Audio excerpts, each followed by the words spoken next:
Hello， 大家好，我是大宝。我们今天呢，想要来聊一集指导灵。真的有非常多的粉丝朋友啊，然后来问到关于指导灵相关的一些问题，但这问题真的很大，大到有一点难用言语去讲清楚。有哪一些问题呢？我们一起来听听看。是的，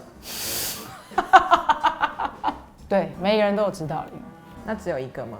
很多个。那你有几个？跟我目前最亲近的其实是芬多奇，但是我也有透过催眠的时候得知了我还有另外7、8位。用我的方式去解读的话，例如说关羽的，可以去斩断一些能量上的纠缠的；有一个掌管业力平衡的，可以协助我不要去干涉到别人的因果；也有一个是跟动物比较相关的。它的形态会比较像是某一种山林里面的野兽，然后它可以教导我跟自然之间的连结，以及一些技能跟直觉力。那还有观世音菩萨，去教会我慈悲心跟同理心，然后去看待每一位来到面前的人，其实他们都有他们的原因，所以他们才会在现在这个位置。总之就是受到这样子很直觉性的引导，这是我可以去解释的。但是拉到芬多奇的层次来说，我有问过他，他是我的指导灵吗？他是我的高我吗？他是我的大我吗？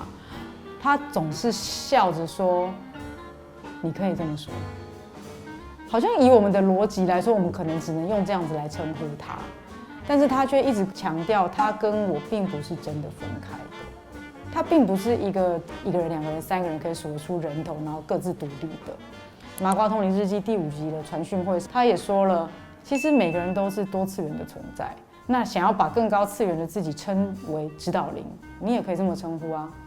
例如说，杨紫琼的《妈的多重宇宙》，当他需要武打技能的时候，他就宇宙也要把武打技能过来，是不是他就被那个世界的他给指导了呢？那个世界他是他的指导灵吗？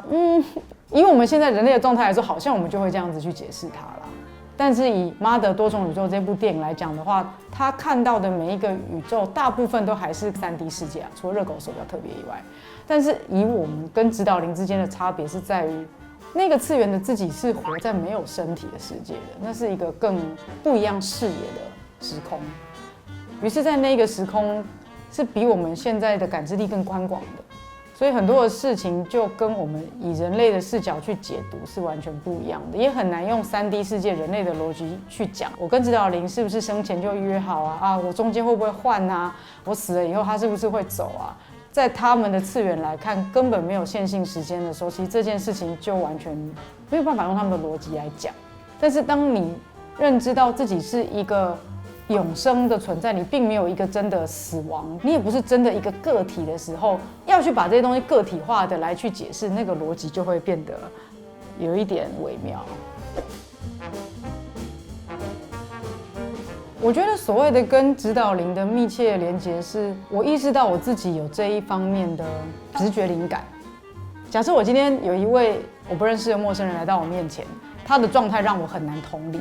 我甚至会站在我的角度去看不惯这件事情，但是同一个时间，我会发现我脑中有另外一个意念是像菩萨一样，每一个人之所以在那个位置，都是有他的原因的，不能只用我们自己的位置去衡量它。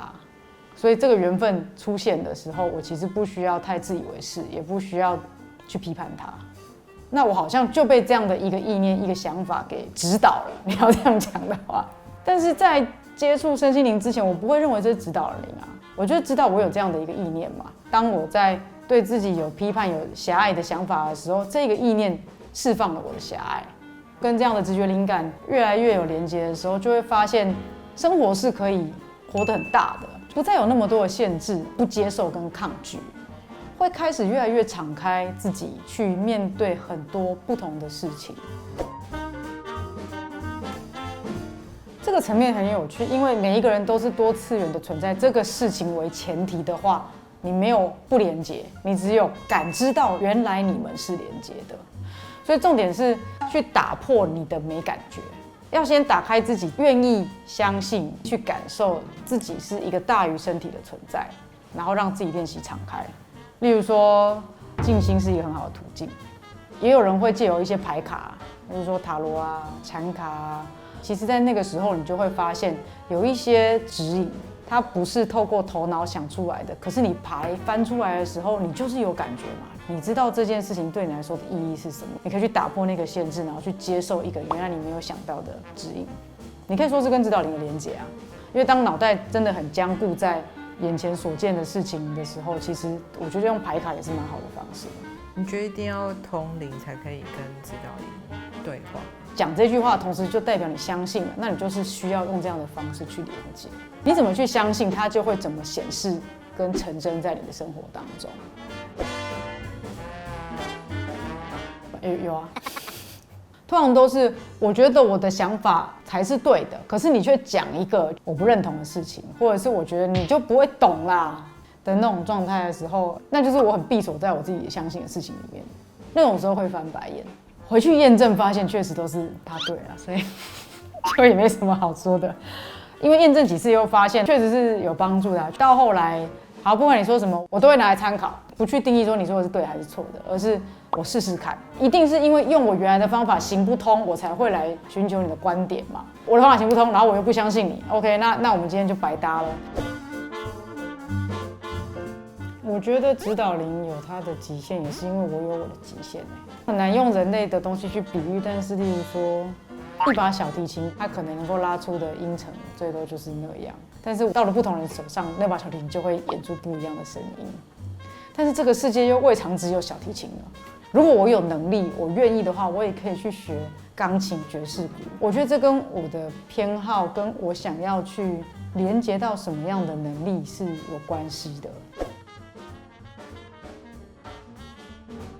我觉得好像不能用圆满来形容当你知道了这一些指导灵的讯息的时候，你做什么选择，那才是关键。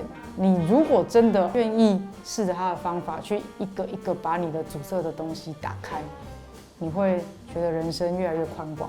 但是如果你不愿意听，或者是你也不想试，那当然你也可以持续不去面对那些困难。你当然可以在某些层面觉得很圆满，但是你自己也会知道你在某些层面你是闪避的。所以跟指导灵连接，我觉得只是一个起点。那个起点是打开一个感知能力，然后让你从不同的视野看待自己的现状。当你多了一副眼镜嘛，你会发现到用原本自己的脑袋看不到的事情嘛。但重点是看到之后，你的行动是什么？那个行动才是促使你的人生是不是真的能够越来越圆满、越来越开阔。所以就还是要自己去做就对了。别无他法，毕竟我们活在物质的世界，很多事情说一说，并不会真的就完成，你还是必须卷起袖子去做。好吧，希望今天这一集没有太沉重，或是带来更多的疑惑。但总之，这是我们目前收集到的一些对于指导灵相关的问题。如果你喜欢的话，我们可以再继续探讨下去。如果你很难理解的话，我已经很努力了，我也不知道该怎么办了。谢谢大家，我们下次见。